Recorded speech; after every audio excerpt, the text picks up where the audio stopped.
Hablando de Perú, este se ha convertido en un ejemplo en la materia. Julio Velarde es, desde hace muchos años, presidente del Banco Central de Perú y referencia obligada a la hora de hablar de independencia de ese organismo y el resguardo de la política monetaria de un país más allá de quien gobierne. Hablamos con él. Somos el país que en este siglo ha tenido la inflación más baja después de Panamá, y luego más baja que países como Ecuador o El Salvador que usan el dólar. Y somos el país ahora de la región que tiene el mayor periodo de inflación de un dígito. Señor, cuéntenos cómo influye eso en cuestiones que tienen que ver con la recuperación salarial y por lo tanto el consiguiente combate de la pobreza. La pobreza creció mucho con el COVID y también creció cuando hubo la inflación de alimentos fuerte que experimentó todo el mundo. Y tal vez Ujú. Argentina no se notó tanto por el nivel de inflación era más altos, pero la inflación llegó a 9,1 en Estados Unidos, a más de 10 en la zona euro, etcétera, ¿no? Y fue mucho por alimentos y energía. Subida de precio de commodities que lo vio Argentina por sus exportaciones, de granos particularmente, eh, y eso afectó también la pobreza. O sea, la canasta de los pobres está más contra de alimentos. Entonces, cuando suben los alimentos mucho más que los sueldos, obviamente aumenta la pobreza. Lo que estamos viendo ahora más bien es que los precios de alimentos suben mucho menos porque esa subida se ha ido corrigiendo. Ahora estamos teniendo que los sueldos están subiendo alrededor de 7%, de inflación es 1,8%, y alimentos están subiendo menos de 1%. Entonces realmente esperamos que este año se reduzca la pobreza, ¿no? ¿De qué números estamos hablando cuando hablamos de pobreza, especialmente la pobreza estructural en Perú? En 2006 teníamos 54% de pobreza. Bajó hasta 20% ante el Ujú. COVID. Con el COVID subió. Como en la mayor parte de países emergentes, el COVID nos golpeó mucho. Hay mucha informalidad, no hay una buena red de protección social. Entonces, muchos microempresarios informales se comieron su capital de trabajo durante el confinamiento. Y algo parecido he visto que ha pasado en varios países. Sé que el confinamiento de Argentina fue largo, que fue estricto, pero no sé cuánto afectó a estas empresas informales, pequeñas empresas informales, microempresas, etcétera, ¿no? Pero en muchos países sí. Y no solo en América Latina, en Asia uno también observa cómo realmente el COVID de confinamiento afectó fuertemente a los países. A diferencia de Europa o Estados Unidos, no hay una buena red de protección social. Muchas empresas no están registradas. Todo el golpe fue mucho más fuerte, ¿no? El fenómeno de la pobreza tiene particularidades, cuestiones especiales. Sucede en la Argentina que estas personas que tienen un empleo y que tienen un empleo en blanco, es decir, un empleo transparentado, es pobre, no llega a cubrir sus necesidades básicas. Insisto, aún teniendo un empleo formal que cumple con todos los requisitos de la ley. ¿Eso pasa en Perú? En general no es muy difícil, si cobran sueldo mínimo y es difícil trabajar dos personas.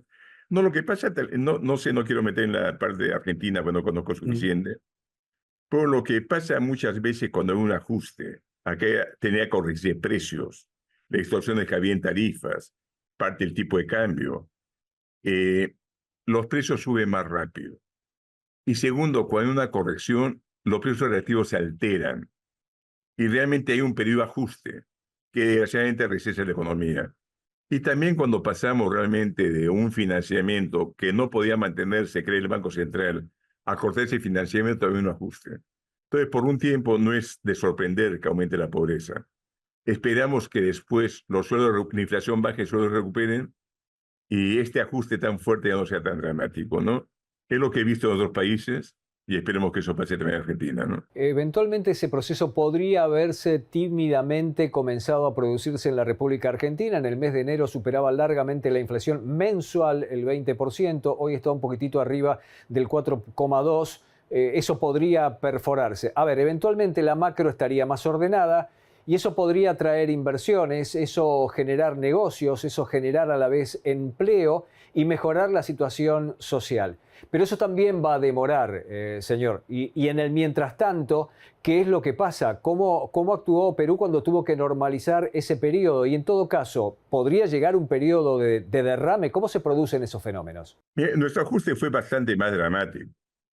Nosotros subimos la gasolina 3.300%, electricidad 800%. Los ajustes eran mayores. Cuando se compare lo que sufrimos más a la gobierno de Salvita Perón.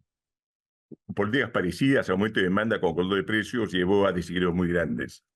E incluso creo que mayores que lo que ustedes tuvieron con el regazo cuando lo aplicaron.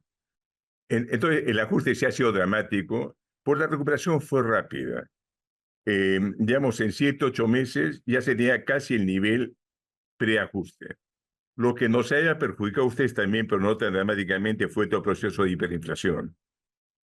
En los 80 tuvimos, ante la corrección, tuvimos 3 años de caída de 2 dígitos de producto. O sea, y un momento en que la hiperinflación también tiende a ser muy costosa. Ustedes no la han visto tanto en caída dramática, pero sí en estancamiento de la economía, que ha estado casi 20 años realmente sin crecer, ¿no? Uno espera que se recupere. La gente comienza a tener nuevamente confianza en la moneda. Esta distorsión de precios relativos que introducían los controles va desapareciendo.